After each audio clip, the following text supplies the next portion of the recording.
Good afternoon to everybody. We'll now start our pep talk this afternoon.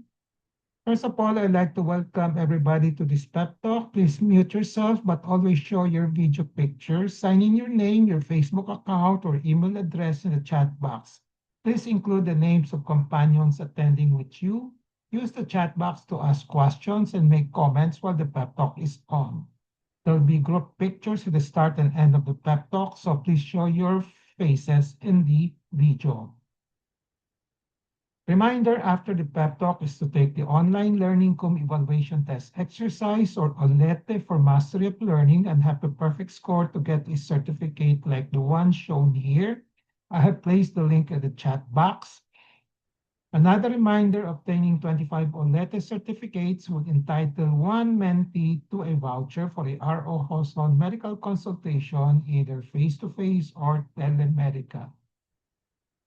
Another request, please type in your feedback in the chat box during the open forum and before we adjourn. Thank you. Let's now have a group picture taking. Before we start the pep talk proper in 2 minutes, please turn on your video now and show your faces.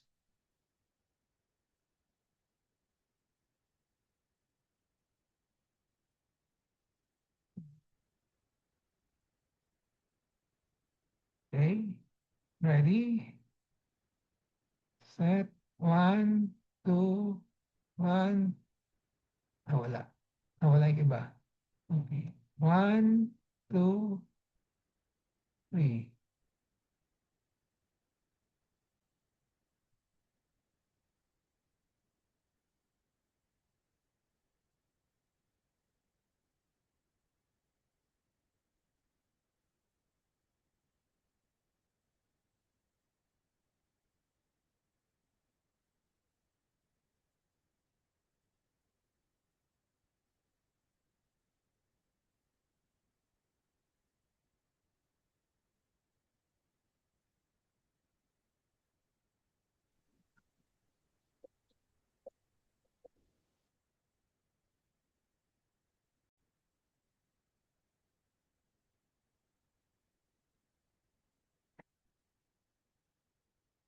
I have a patient empowerment program in which I like to empower the lay people or patients to take control in the management of their health. I started the pep talk on May 15, 2021 during the COVID-19 pandemic. There are 3 courses in the pep talk, the so-called core courses, the health disorder courses, and the health issue courses. I have delivered 240 pep talks from May 15, 2021 to May 9, 2026. That's 5 years, every Saturday, 2 to 3 p.m. And then last May 16, 2026 marks the start of year number 6. How long the pep talk will last will depend on the enthusiasm, discipline, and perseverance of everybody. My pep talk today is entitled, How ako, as a physician, will help you be and stay healthy at all times. The empowerment objective is for the lay people to have a basic understanding on how I, as a physician or other physicians, can help patients be and stay healthy at all times in their health management. The contents of this pep talk will essentially be how I, as a physician, will help you be and stay healthy at all times. In the last 2 pep talks, I talked on why you need to be and stay healthy at all times and how you can be and stay healthy at all times. So in this pep talk, I will now talk on how should I, as a physician, help you be and stay healthy at all times. This may be applicable to other doctors also. How should all the doctors help all their patients to stay healthy at all times? The disclaimer here is that the R.O. Hoson pep talk contains the R.O. Hoson's thoughts, perceptions, opinions, and recommendations culled from the experiences of R.O. Hoson and writings of other health professionals. So the basic answer to this question, how should I as a physician help you? Okay, the lay people, the patients, be and stay healthy at all times. So there are only three things here. I will teach you, I will teach you, I will motivate you, I will motivate you, I will manage your health, I will manage your health. Ito lang tatlo. No? So I will disclaimer as to this strategy that I will be doing for you is that R.O. Hoson, even though I am already a certified physician, I'm still a human being like all of you with all the inherent limitations and imperfections in everything, such as in teaching you how to be and stay healthy at all times, in motivating and managing your health. Okay. So I have all those, I have to accept I have some limitations and imperfections, but I will try my best. So let's start with I will teach you. I can only teach you how to avoid preventable diseases. I have no control over non-preventable diseases. Yan isang disclaimer ko. Okay? I will only teach you on how to avoid preventable diseases. So the preventable diseases, as we discussed last time, that we want to prevent, that I can help you prevent, to be and stay healthy at all times are the following. 5 groups lang naman. Infectious, communicable diseases, vaccine preventable diseases, lifestyle-related diseases, diseases preventable by hygiene and sanitation, injury and environmental preventions. Ito lang 5 categories. No? I have no control over non-preventable diseases. I can only teach you how to detect and manage the non-preventable diseases early so as to have the best chance of control. Okay? Early para ma-control, best chance of control, and be healthy with a controlled disease. So these are the non-preventable diseases that we mentioned also last time. Genetic and congenital diseases, wala tayong control dyan, but we must know how to detect them early so that we have a best chance of control and also recovery and also success of treatment. So AIDS-related degenerative diseases, wala rin tayong control pag tumatanda tayo. Okay? And then autoimmune diseases, many cancers with strong and genetic spontaneous origins. Yan, wala tayong control, but there are some cancers which we can prevent also. Doon pwede. Sasama natin doon sa preventable diseases. Idiopathic diseases means those, yung mga causes are unknown, na talagang di natin alam kung bakit. No? So, wala tayong control. And then random or unavoidable conditions like bigla na lang nag-mutate, no? Okay? So this could be related to the idiopathic. Hindi natin alam bakit magkaroon ng sakit ng isang tao. And these are not related to the cancers, autoimmune disease, age-related degenerative diseases, genetic and congenital diseases. So basically, ito yung 6 na non-preventable diseases that I cannot promise you. But we will try to detect them early, manage them early, so that you will have the best chance of recovery, of being healthy from it, no? And at least healthy with a controlled disease. So, even for the preventable diseases, I have to confess that I don't have the absolutely correct and guaranteed ways of prevention. I cannot, because medicine is an inexact science. Nothing is absolutely certain in medicine. Walang 100% certain in medicine. Kaya I cannot promise you, okay? Because I don't have the absolutely correct and guaranteed ways. Now, even also for the preventable diseases, I don't know all the correct and guaranteed way of preventions. There is a limit to my knowledge and expertise. As I said, I'm just a human being. But I pledge to do continual studying and researching, to do InfoShare, inspire, and improve. Ito yung ginagawa ko, palagi ako nag-aaral, no? Just to help you. That's why nagpo-post ako sa Facebook, no? On what I've learned, what I want to my friends to know. So part of my, kaya yung tagline dun sa aking Facebook is InfoShare, Inspire, and Improve. So I pledge to do continual studying and researching to do InfoShare, Inspire, and Improve. I will try to cover all 5 groups of preventable diseases, ito yung 5, okay? And we'll try to come out with the minimalist approach and the most cost-effective ways of prevention, detection, and treatment.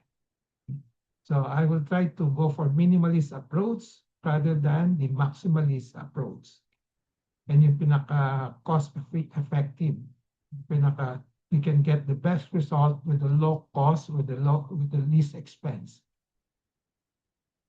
So I will do InfoShare, Inspire, and Improve my program mainly through the Facebook, WordPress, and Google Sites, and of course, this pep talk, which I've been doing for the past 6 years.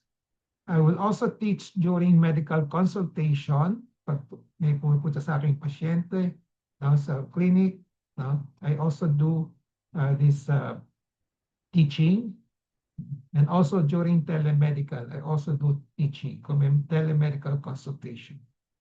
Then probably among the 5, I will prioritize the lifestyle-related diseases.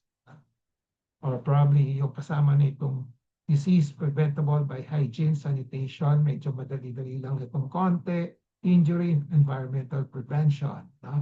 Ito yung mga vaccine, preventable diseases, usually infectious diseases na rin yan. Itong first 2 categories. But I will try. Okay. Now, the second thing that I will do, I will motivate you. I will motivate you to be and stay healthy at all times. And I will tell you that my primary strategy is to serve as a role model.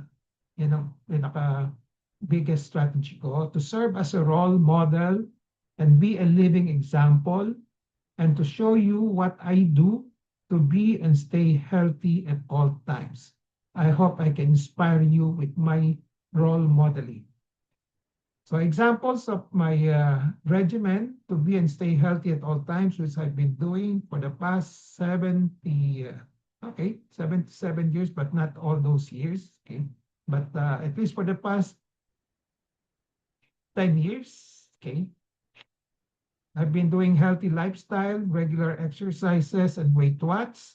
And very specifically, I do a integrated or comprehensive exercises, which I categorize as spiritual exercises, physical exercises, mental exercises, appreciation exercises, relaxation exercises, socialization exercises, service to people exercises, and of course, struggle exercises. Kasi we cannot avoid struggle in life. So dapat kasama yung struggle exercise. I pray and hope that you will be inspired by what I'm doing to be and stay healthy at all times. Then after being inspired and believing in what I InfoShare, please take actions. Yan lang request ko. Please take action and practice what I'm doing to be and stay healthy at all times. At least even just show your best effort. I will motivate you in addition to what, as a role model, I will motivate you with the free vouchers for RO Hoson medical consultation, either face-to-face or telemedical. After you have acquired the required number of OLETES certifications. So for the past 3 or 4 years, there have been people who have been availing of the vouchers already. Now, the last strategy that I will do as a physician to help you be and stay healthy at all times is to manage your health.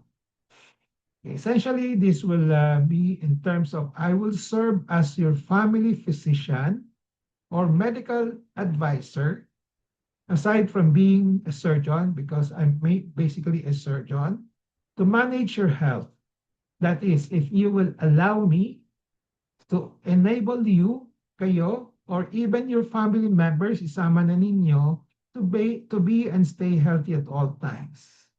So my primary strategy on this will be to check on your current status of health, diagnose whether you are healthy, not healthy, healthy with a controlled disease, and then proceed accordingly to manage your health so that you will be and you will stay healthy at all times. So kung you have decided to choose me as your medical advisor, ang unang gagawin ko, I will assess your health status first. Then from the health status, we will do a planning to maintain your health. Okay, sample of the our Ozone health management records will be the following. So your name, if you manifest your intention to be part of this group, your age, your sex, your contact number, and family info.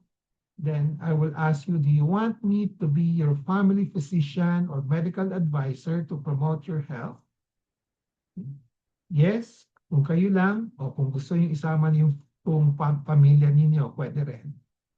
Then how do you assess your current health status? We will evaluate you, whether it's healthy with the controlled diseases, then we specify kung ano yung controlled diseases nyo.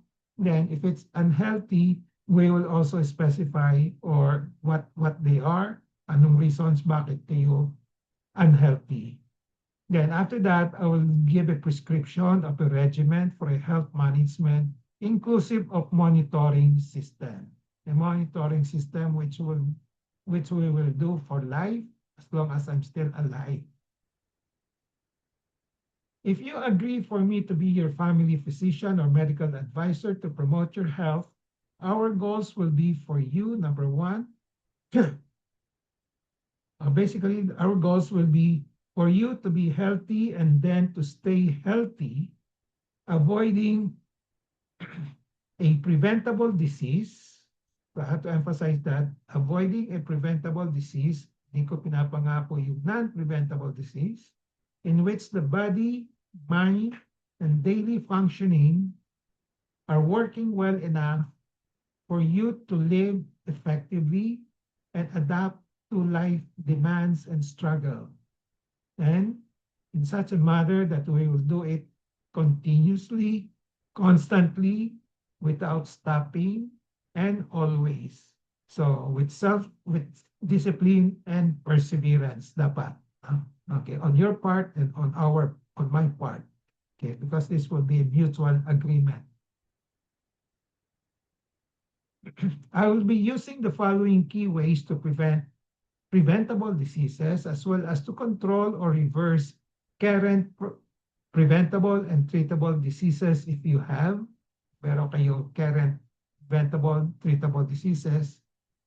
So the key ways will be the following: vaccination, hand washing and hygiene, safe food and clean water, regular exercise, healthy diet, avoiding tobacco and excessive alcohol, safe sex practices, regular health checkups, healthy lifestyle and being mindful and vigilant against preventable diseases.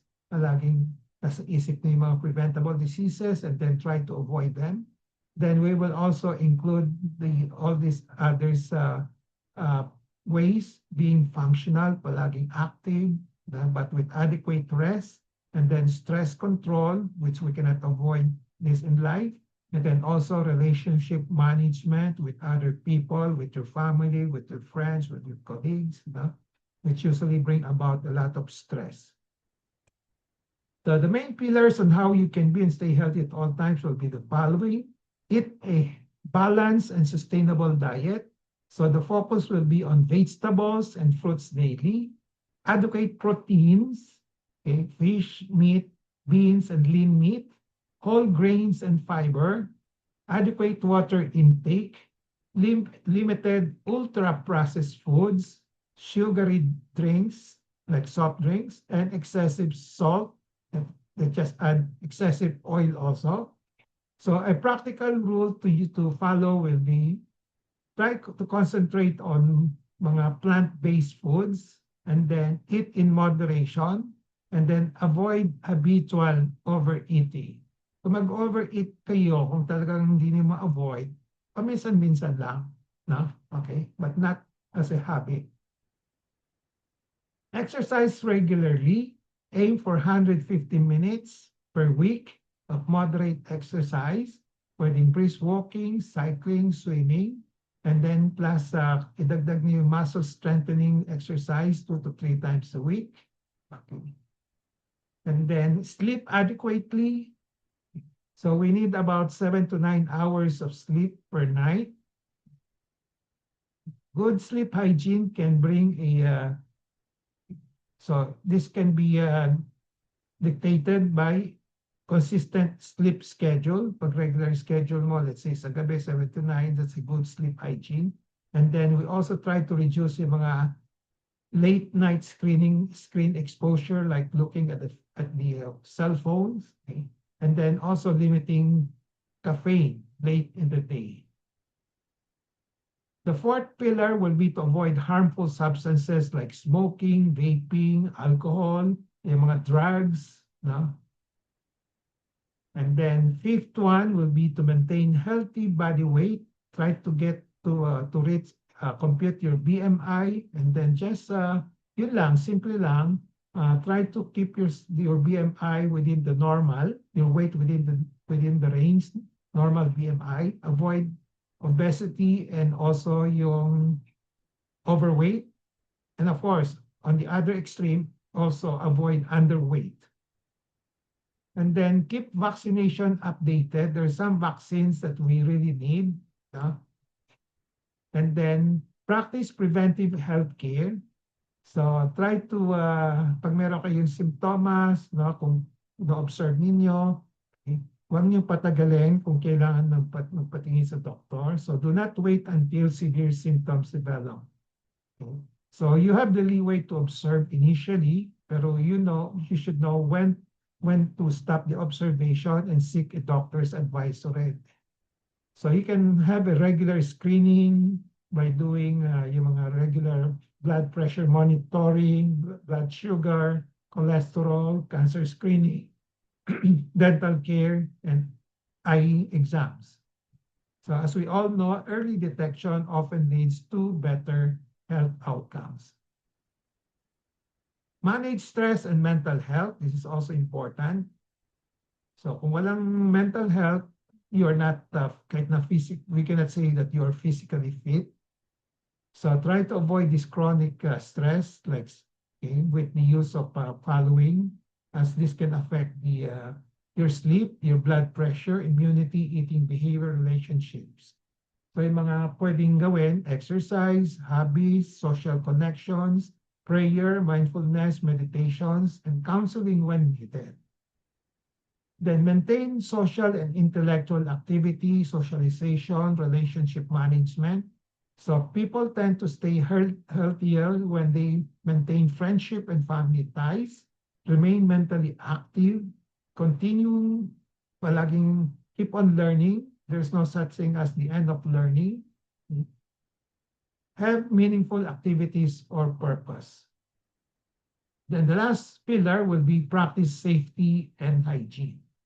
Ang very simple and pinaka-importante, hand hygiene. Hand hygiene.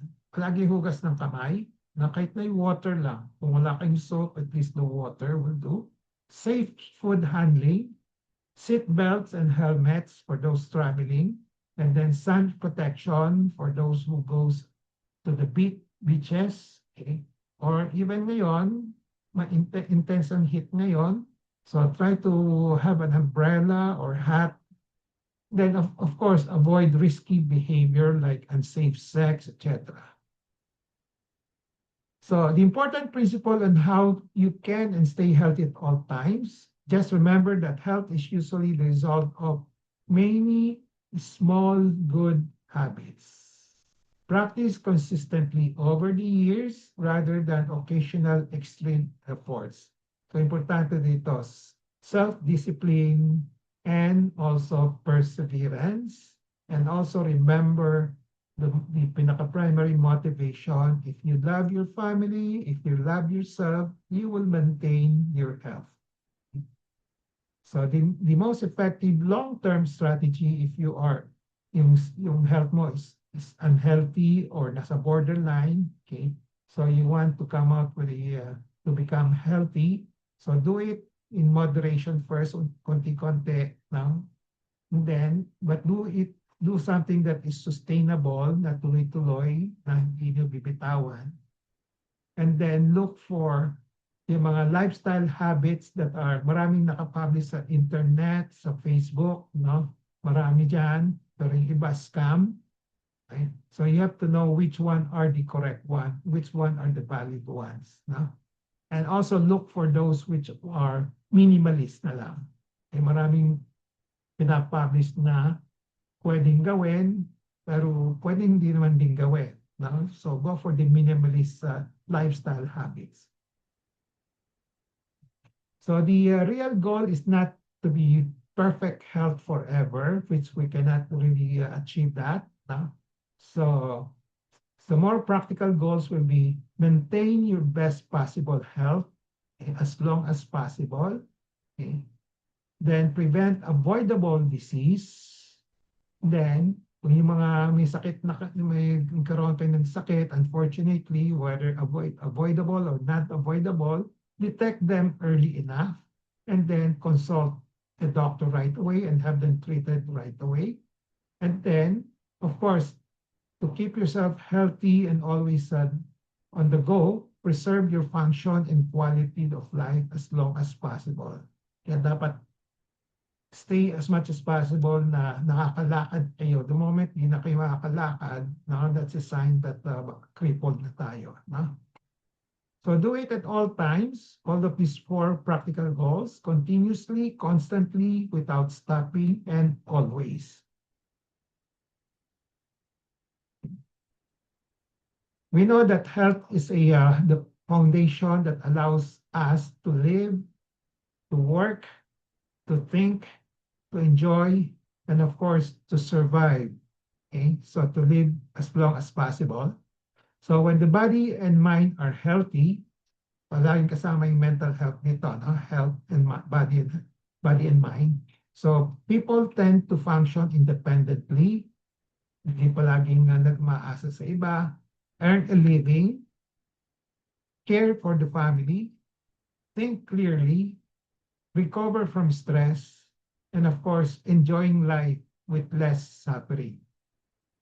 And then, for those with poor health naman, we know that this affects you almost everything like pain, palaging masakit ang katawan, fatigue, palaging pagod, then disability, hindi makalakad, emotional distress, loss of income, pag maraming sakit, hindi makakapagtrabaho, no? Dependence on others, and then the most important thing here, if you have poor health, that might influence your lifespan, usually shorter, weekly lifespan ninyo. Okay. So I like to emphasize this again. So do you love your family? Do you love yourself? If yes, strive to be and stay healthy at all times. Now, if you don't strive to be and stay healthy at all times, then I would consider that you don't love your family and you don't love yourself. And if you don't love your family and you don't love yourself, if you don't strive to be and stay healthy at all times. So remember this. So I like to keep on emphasizing this. I think this is the strongest motivating advice that I can use to motivate people. Summary and takeaway, I practically answered this question. How should I, as a physician, help you stay and be and stay healthy at all times? As I said, this should be done by other doctors also, not only by me, but by other doctors. Takeaway in relation to patient empowerment. Be always in touch with reliable medical information on how physicians can help patients be and stay healthy at all times. Knowledge is power. It gives power. Use the four Ks of patient empowerment: kaalaman, kakayanan, karapatan, at kapangyarihan to gain greater control over decisions or make better decisions on how you will accept being helped by physicians to be and stay healthy at all times as part of your health management. So again, reminder, takeaway in relation to patient empowerment: love your family, love yourself. Okay, but based on this, try to strive to be healthy and stay healthy at all times. So this ends my pep talk today. I hope I have empowered you to have a basic understanding on how I, as a physician, will help my patients, you, be and stay healthy at all times in your health management. Reminder after the pep talk, before we go to the QAs to take the Olete for Master of Learning, I have placed the link in the chat box. I have asked Abed to place it again for those who come late so that you can keep track of the link. And then reminder is that obtaining 25 Olete certificates will entitle one mentee to a voucher for a RO Hoson medical consultation, either face-to-face or telemedical. Another request, please type in your feedback in the chat box during the open forum and before we adjourn. Thank you. Let's now have a group picture taking before we start the QA and interaction. Turn on your video now and show your faces.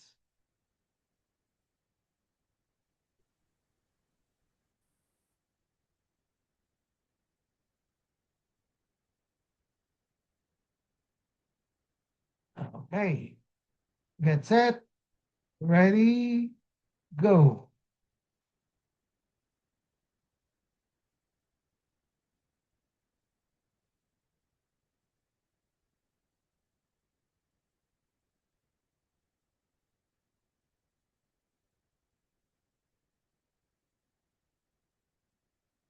Okay, the floor is now open for questions, comments, suggestions, additions to what I've said, sharing of experiences, as well as consultations if you have.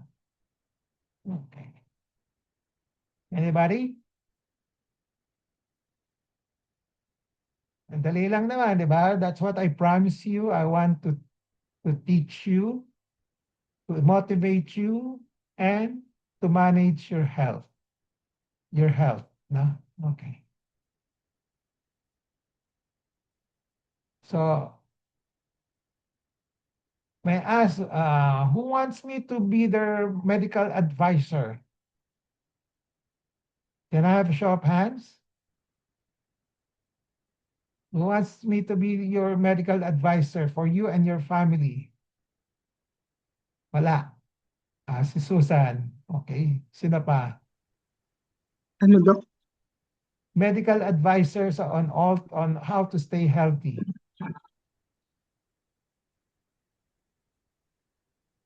Wala. Si Susan lang. Ano? You want me to be your medical advisor? Okay, si Belet. Yan. Pati yung mga pictures ninyo para makita ko. Doc, sorry, hindi ako maka-open ng camera eh. Hindi ka maka-open. Okay. Hindi Sino po. to? Si Ellen? Okay. Yes po. For so many, ilang beses na, ilang weeks na, hindi ako maka-open. Okay. Hindi bale na. Pero I suppose since you are here all the time, Ellen, so I assume that you want me to be your medical advisor. I just call it Yes, medical Doc. advisor Yes kaysa po. yung family physician. Okay? Yes, Ang Doc. pinaka-common term is medical family physician. Diba? So I just use the phrase medical advisor. Kahit na anong problema ninyo, takbo lang kayo sa akin. Okay. Thank you That's what po. is meant by medical advisor. Sige, Susan, yeah. I wish I have known you even earlier, Doc. Now, but it's not too late.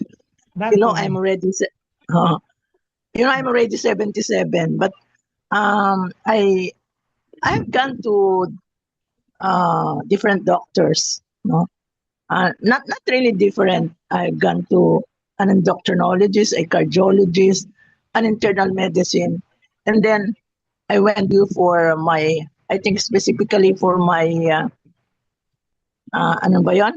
Yun dito sa aking ano yeah. Yes. And if you become my medical advisor, does it mean you'll have to I'll have to show you my past records? Is that okay? Yeah, that's the best. That's the best. In fact, Oh, in the past, I have offered that to all my patients that I will help you review your medical records, no? So, because all patients must have a complete medical records on hand, no? Okay, so that's once they become sick at let's say in the future, siguradong tatanungin ng mga doktor yan kung ano yung anong history niyo, di ba? Okay. So I know a lot of patients, including doctors, they don't have good medical records of their wala silang hindi nila kino-compile ng maigi, no? So that pag the moment they get sick and the moment there's a need to check the old records, hindi nila mapakita sa doktor, no? Ganon. So in the and past, I really may naka-vlog dun sa ano ko, dun sa web page ko that I really offered, no, to help you establish a good medical history. Yung past ninyo, no? Okay, yeah, yeah. Ano kung kasi, pwede, from I saw it. vaccination, from the time of vaccination, kung anong sakit ninyo in the past, and when you're still in grade school, high school, gano'n, lahat-lahat. Why? Wala na akong ganon. Wala na akong ganong Kaya record. recall na lang, recall. Recall. The reason why I asked you this, I have encountered a doctor in I will have to name a hospital, Makati Life Medical Center, kasi Okay. puro libre doon. No? Yes, the thing is, ang tagal din mag-appointment sa kanila, and I was so disappointed. Like, magpapa-request sila ng mga test, no? Tapos, sabihin, sige, schedule a month after I'll see you. Tapos after a month, 2 months, 3 months na, sabi ko, hindi ba nag-expire yung resulta ng test?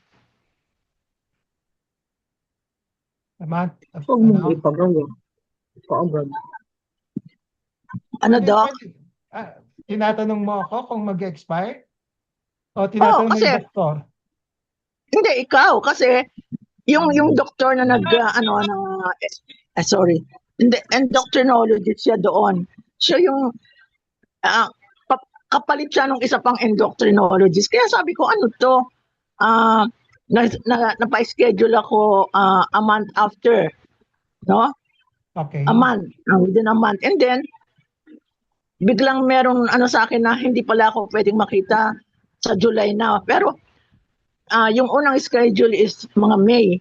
Sabi ko, pinagawa ko na yung earlier para makita niya within a week. Sabi ko, ano to? Sabi ko nga sa Makati Life, if the doctor is not interested, just let me know. Sabi ko, hindi siguro reason na maraming pasyente. That is not, as far as I'm concerned, that's not being professional. Ano palagay mo yung cost? Hindi ko nga kami. Maraming pasyente. Hindi kaya? Okay lang. Hindi ko nga pero 3 times na ipopostpone. 3 times. Sabi ko, 3 times. But And this is the is third this- time. is this your regular doctor? Yan ang problema. Hindi ko. Kapalit okay. lang nung isa. Yeah, yan ang Kasi yan yung ang- isa nawala na. Nawala na yung isa. Sabi ko, baka naman hindi binabayaran ng Makati government. Yeah nga. Kaya nga, that's why I want to emphasize importante yung number one, medical advice. When you say medical, parang spiritual advisor, di ba? Medical Oo nga. advisor. Medical advisor means that you stick to one, di ba? Siya ang mag-a-advise sa'yo. Okay. Hindi naman ako may kasalanan na I want to stick to them. Pero kung ganyan naman ang ano ba to? Siyang kapalit ng isa pa na nawala na. So sabi ko, okay ba to? Sabi ko pag ganyan And ang concern ko nga is, di ba nag-expire yung result? Yung result mismo, hindi. Yung when you say expired, kasi let's say, Yung findings, let's say, findings. yung lab, we talk about the lab test, di ba? Yes. Okay, kung Yes. yung let's say may results ka ngayon, tapos pupunta ka sa kanya 3 months after, no? Oo. Examining ka, no? Oo. Kung meron Oo. siyang mga findings, no? May mga in-examine ka, ay sasabihin niya, hindi na latest ito. Baka magdagbago na. Exactly. Oo, exactly. Sasabihin sa'yo, Complete pa naman yung paulit mo na naman. Di ba? Ganon. Oo nga. In Ganon, that sabi sense, ko, nag-expired. Okay? That's right. Oo. Yeah, okay. So, So, ganon. yun. So, importante kasi that's why you have to choose, you have to choose one doctor who will be your regular doctor. Yan ang mahirap na maraming doktor na paiba-iba, no? Okay. And then, of course, one doctor is usually hindi niya kaya rin lahat ng mga sakit ng isang tao, no? Oh. Yeah, that's why I call it spiritual advisor. Even yung mga family medicine, akala hindi na kaya nila yung mga ibang sakit, di ba? Okay, family physician, no? Okay. Oh. Even before the advent of mga specialists, ganon, parang GP, they can give you some advice, no? But eventually, yung pinaka-intensive management of a particular disease na hindi nila kaya, i-refer kayo sa isang specialist pa rin, di ba? Okay. So, ganun din yung, as I said, when I say medical advisor, I will do the same thing. I will evaluate you first, no? Okay, kung anong current problem mo, then if I can manage it, i-manage ko. If I think you need a other specialist to see you, then I can look. Yan ang part of my work is to look for a proper specialist whom yung kilala ko at whom I can trust, di ba? Yes, that's very important. Ganon. Okay. This is Siguro lang, aside from yung current, yung pinaka-main program is how to stay healthy muna. Okay? Oo. Dalawang bagay yun di ba? Let's say, kung di ka nag-exercise, sasabihin ko, mag-exercise ka. Makain ng overweight ka, mapapayat ka. Ako overweight. Alam ko na. Yeah. Okay? Okay. Thank you, Doc. Sige. And I appreciate that. I have to go now because I have an appointment at 3:30. Thank you so much. You're welcome. I'll just take the olete and then give my additional comments. Yeah, sure. Sige. Okay, Thank you, Susan. Doc. Thank you. Okay. Any other comment? Perla, yung last time, you were asking me about pneumococcal vaccine. Doctor, about the Kasama yon. Anti-pneumonia vaccines Kasama yon sa preventive health yon. sa Nireview ko yung preventable. slides kasi nireview ko yung slides ko. Yung isang slides na listahan ng mga vaccine preventable diseases, hindi nakalagay yung pneumonia. Na? Pero yung merong some slides at the susunod, meron. Na? Okay. So, merong pneumococcal disease. Kaya sabi ko, andun no? Pero that's true, wala dun sa listahan. Pero dun sa ibang slides, andun siya. No? Okay. Anyway, kasama yung pneumonia sa Preventable disease. preventable diseases, na? So binibigay lang 'yon sa mga high risk for pneumonia, na? Okay. So kumisan they just they use age as the guiding, let's say guiding uh,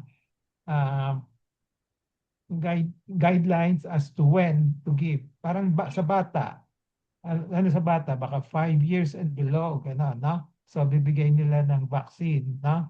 Then sa matanda naman, 50 and above, no? 50 and above, nire-recommend nila, no? Okay. Pero yung mga, let's say, 30, 40, pero let's say, kung may high risk, let's say may sakit sila, may immunocompromised diseases sila, pwedeng bigyan, no? Kahit na 30 or 40 years old, no? Okay. Pero let's say kung wala kang sakit, 50 years, based on age lang, they recommend giving anti-pneumonia vaccine, no? Okay. So there are several types nga, One is several types of vaccines, di ba? Yung sinasabi mo. Yung isa, pwedeng permanent, pwedeng lifetime. No? Yung isa, if you take it, dapat you have to follow it with another vaccine. Diba? Okay. Okay? Okay po, Doctor. Thank you. Let's see. Ay, asma po nga pala, Doctor. Ano ba yung susunod na vaccine na ba na ite-take ko? Kasi tapos na ako sa Prevenar 13. Yung Prevenar 20 ba? Anong sa anti-pneumonia? Anti-pneumonia. Ano yung number? Hindi ko lang kabisado yung number. I'll check. Ha? Ano, Doctor? Hindi ko alam yung mga number kasi marami yan eh. Oh, kasi nung 2008, nag-take ako ng Pneumo 32 ba yun? 32 or Pneumo 32. After 5 years, another Pneumo vaccine kasi 5 years daw. Tapos after 5 years, that was 2018, nag-take ako ulit ng Prevenar 13. And then? Tapos, ang sabi ng doktor na nagkonsultahan ko, kung pwede pa akong mag-take ng Prevenar 20 kasi kung mag-take daw ako ng Prevenar 20, doktor, last na yon, lifetime na daw yon. Okay. Hindi na ako mag-take. Okay. Sige, tulungan na lang kita. Ilista mo nga yung lista mo na lang yung when you started taking the anti-pneumococcal vaccine, no? At saka yung preparation, yung number, no? Yung number, may number yan, di ba? Number ng yung vaccine? Di ba may pangalan siya? Prevenar 13 nga, doktor. Yeah, yung nga huli. ganon. Iba yan, di ba? Iba-iba. Opo. Okay, ilista mo lang when, then I'll get back to you. Pag-aralan ko. Meron ako, doktor, nakalista kung kailan na kailan ako ibigay mo sa akin. Meron kasi akong libro eh. Ibigay mo sa akin sa Messenger. Sige, doktor. I-review ko lang. Kasi Okay, baka doktor. iba yung recommendation ng DOH eh. No? Okay. Okay po. Thank you, Doc. Okay.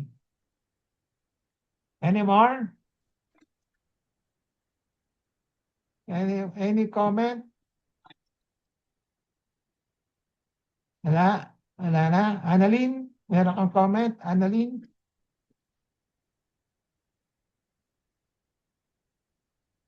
Wala na si Annalyn.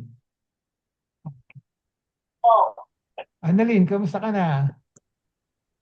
ayos naman po, nag-lose po ng 4 kilos. Ano na?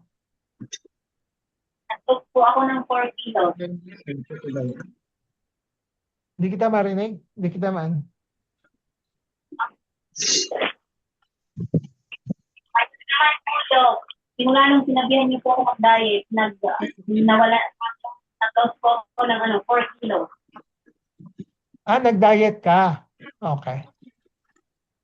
Exercise. Good. Okay. So, successful naman. Very good. Okay. So, that's an illustration na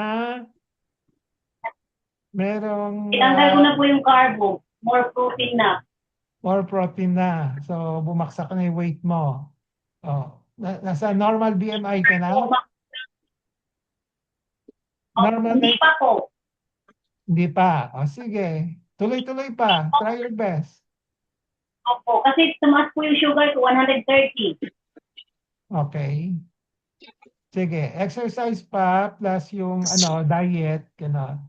Ako, to tell you, i-announce ko na. Ako, masaya na ako kasi nung 2 weeks ago, mataas. Actually, galing ako sa Pagadian, maabot ng 73 something, diba?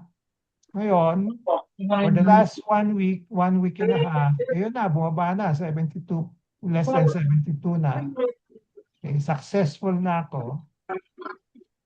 Pinawasan ko lang yung mga pagkain ko, discipline lang. No? Opo. Okay?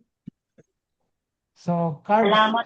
yung diet lang, yung calories lang i-control natin muna. No? Okay. Babaksak Daily yan. walking, Ha? Ano na? diet po everyday, daily walking. Yeah. For walking. Yeah, minimum. Pwede na yon, no? Okay. From 71 kilos to down to 68. At 67. Okay. At up Good. Sige, just continue monitoring it. Lagay mo sa sa isang journal, no? Opo, thank you po. Okay. Very good. Masaya naman ako. At least may nagpa-follow, no? So, I like to assume that all of you, kasi regular naman kayong attendees, wants me to be your advisor, no? Just feel free to message me for any concern that you may have.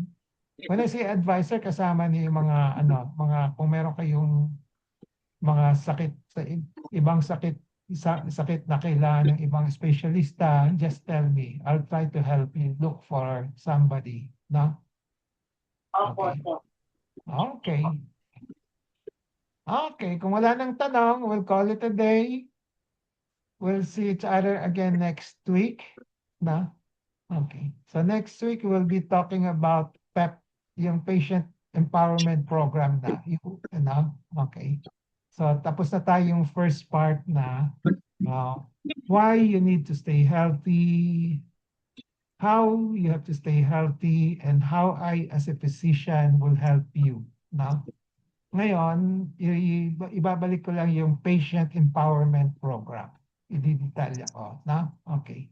Actually, we had this 5 years ago. Was 5 years ago. Yeah, 5 years ago. So, umpisa. No? We had a series on this. Nung nilaunch ko yung Patient Empowerment Program. No? PEP. No? So, ulitin ko lang, i-reinforce ko lang. No? Okay? So, if there are no more questions, no more comments, we'll call it a day. We'll see each other. May tanong? Wala na? May narinig ba ako? Wala. So, we'll see each other next week. Bye-bye. Bye-bye, Doc. Thank you po. Bye, Doc. Thank you po. Have a nice weekend. Bye-bye.